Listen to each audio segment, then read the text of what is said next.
আমরা ক্ষুধার্ত, চরম ক্ষুধার্ত। তো আমরা সানভির কাছে গেলাম এবং আমরা দুজনই বললাম যে আমরা কিচ্ছু খাইনি ৩ দিন, প্রচুর ক্ষুধা পেয়েছে, প্রচুর খিদে পেয়েছে, তো আমাকে কিছু দিন।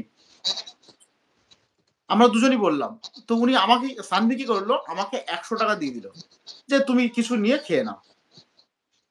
বুঝতে পারছেন? হ্যাঁ, বুঝতে তার পারছি। মানে কি হলো? আর আপনাকে কি করলো?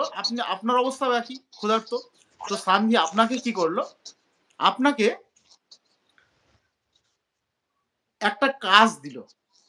আপনাকে একটা কাজ দিল ওই বাড়িতে বা একটা চাকরি দিল যাতে আপনার বেতন হচ্ছে ৳৩,০০০। মানে মাসে ৳৩,০০০, দিন হচ্ছে ৳১০০। দিন ৳১০০। তো এই যে আপনি জব পেয়ে গেলেন, এবার আমাকে সে সাথে একটা ৳১০০ নোট দিয়ে দিল আর আপনাকে একটা চাকরি দিয়ে দিল যাতে আপনার মান্থলি একটা পেমেন্ট বা প্রতিদিন আপনাকে ৳১০০ করে দেবে। তো কোনটা বেশি বেটার হলো? ইনস্ট্যান্ট হ্যাঁ। ইনস্ট্যান্ট আমাকে ৳১০০ দিল না আপনাকে একটা যে চাকরি দিল, কোনটা বেটার হলো?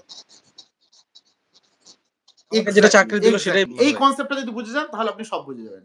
৫ বছর ধরে ডাক্তারি পড়ার যে কি আসল হোমিওপ্যাথি, হাউ হোমিওপ্যাথি অ্যাক্ট, এটা আপনি বুঝে যাবেন। এটা সবার জন্যই বলছি। কেন বলছি? এটা জানাটা খুবই ভাইটাল এবং আমি এর উপর একটা ডেডিকেটেড ভিডিও করে দেব। কারণ অনেক মানুষের কনসেপশন থাকে।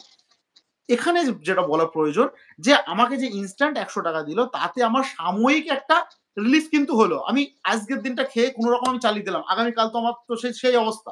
আমি কাল কি খাবো? হ্যাঁ। আমার তো পার্মানেন্ট সুরাহা হলো না। না। তো ঠিক অ্যালোপ্যাথিক মেডিসিন ঠিক সেম ওয়েতে কাজ করে। একটা সাপ্লিমেন্টারি ওয়েতে কাজ করে। সেখানে কি হলো? সাপ্লিমেন্টারি ওয়েতে এক্ষুনি আমার শরীরে ক্যালসিয়াম কম, ক্যালসিয়ামের ট্যাবলেট। আমি কি বোঝাতে পারছি আপনাকে? যে বুঝছি। আমার শরীরে ক্যালসিয়ামের ঘাটতি, ক্যালসিয়ামের ট্যাবলেট। আমার শরীরে আ এখানে একটা ফোড়া হয়েছে, পার্টিকুলার এমন একটা ওষুধ দেবো এই জায়গাতে গিয়েই কাজ করবে। Local function. ওখানটায় যেটা শরীরে কম সেটা বাইরে থেকে, কিন্তু একটা সুস্থ মানুষের শরীরে কই ভিটামিন ডি3, ক্যালসিয়াম, তাকে ট্যাবলেট তো খেতে হয় না। একটা সুস্থ না। মানুষ যার ইমিউন সিস্টেম, যার শরীর সমস্ত কিছু ঠিকঠাক আছে, তাকে তো ক্যালসিয়ামের ট্যাবলেট বাইরে থেকে নিতে হচ্ছে না। তাহলে আমরা যদি শুধুমাত্র এরকম ভাবে যদি সাপ্লিমেন্টের ওয়েতে ট্রিটমেন্ট করি তাহলে কিন্তু সারা জীবনই কিন্তু জিনিসটা খেয়ে যেতে হবে। এবার সারা জীবন যদি খেয়ে যান, তার একটা এক্সেসিভ জিনিস যখন বডিতে ঢুকছে, একটা টক্সিসিটি তৈরি হবে এবং সেখানে অন্য ডিজিজ ডেভেলপ করবে। ঠিক সেম হুম। কন্ডিশনই হয়।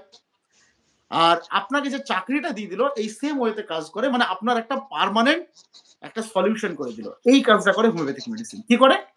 আমাদের যে ইমিউন সিস্টেম আছে শরীরের, যে ন্যাচারাল বা সুস্থ মানুষের শরীরে রোগ প্রতিরোধ ক্ষমতা, প্রতিরোধক হিসাবে কাজ করে, যে একটা সুস্থ মানুষের শরীরে কোনো ভাইরাস ব্যাকটেরিয়াকে শরীরে প্রবেশ করতে দিচ্ছে না।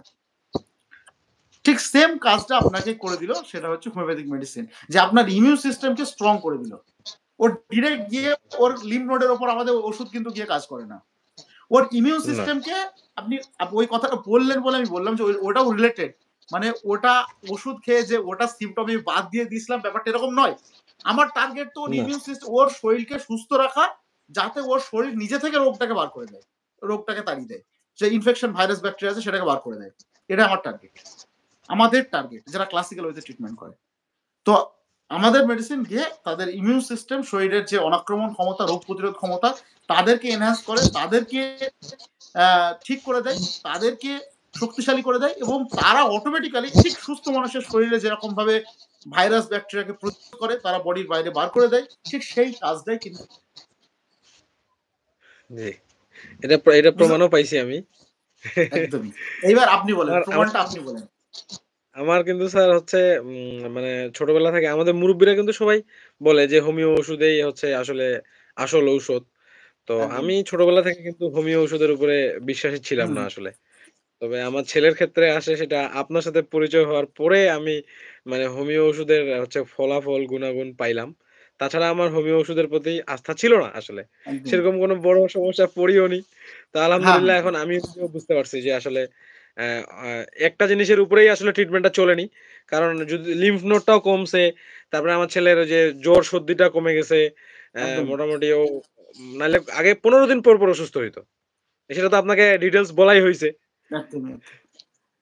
আর আপনার ট্রিটমেন্টটাও ওরকম ছিল যে আপনি যে সেদিন যখন ১ম দিন ভিডিও কলে কথা বলছিলেন, তো মোটামুটি ১ ঘন্টার মতো কথা হয়েছিল আপনার সাথে। একদম হুম। মাথার চুল থেকে পা পর্যন্ত